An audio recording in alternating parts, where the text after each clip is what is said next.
ಅವರು ಸಾಧುಗಳು ತಾವಾಗಿ ಹಣವನ್ನು ಕೇಳ್ತಿರ್ಲಿಲ್ಲ. ಯಾರಾದರೂ ತಾವಾಗಿ ಕೊಟ್ಟರೆ ಮಾತ್ರ ತೆಗೆದುಕೊಳ್ತಾ ಇದ್ರು. ಅದರಿಂದ ಆ ಇಬ್ಬರು ರಾಮಗುಡಿಯಲ್ಲಿ ವಾಸ ಆಗಿದ್ದಾನೆ. ಅವತ್ತು ಮೂವರು ಗೃಹಸ್ಥರು ಅವರಿಗೆ ಬರ್ತಾರೆ. ಅವರು ಈ ಸಾಧುಗಳಿಗೆ ಭಿಕ್ಷೆಯನ್ನು ಕೊಡಬೇಕು ಅಂತ ಬಂದಿದ್ದಾರೆ. ಅವರಲ್ಲಿರುವ ಸಾಧುಗಳಿಗೆಲ್ಲ ಅನ್ನ ಪ್ರಸಾದವನ್ನು ಕೊಡಿಸಿದ್ರು. ಹಾಗೆ ಇವರನ್ನು ಕರೆದು, ಬನ್ನಿ ಸ್ವಾಮೀಜಿ, ತಾವು ಈ ಭಿಕ್ಷೆಯನ್ನು ಸ್ವೀಕರಿಸಿ ಕೂತ್ಕೊಳ್ಳಿ ಅಂತ ಕರೆದು.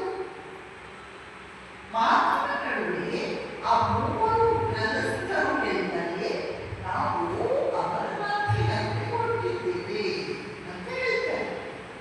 ಆದರೆ ಇವರು ಸ್ವಾಮೀಜಿ ಅವರು ಹೇಳ್ತಾರೆ, ನಾನು ಹೋಗ್ಬೇಕಿತ್ತು, ಆದರೆ ಸ್ವಾಮೀಜಿ ಹಾಗಾದ್ರೆ ನೀವು ನಮ್ಮ ಜೊತೆ ಬನ್ನಿ.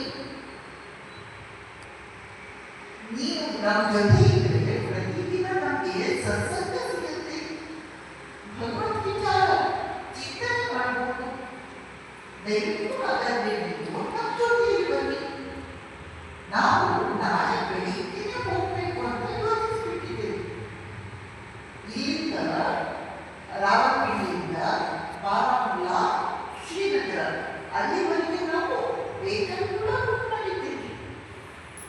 ಅವತ್ತಿನ ಕಾಲದಲ್ಲಿ ಲಾರಿ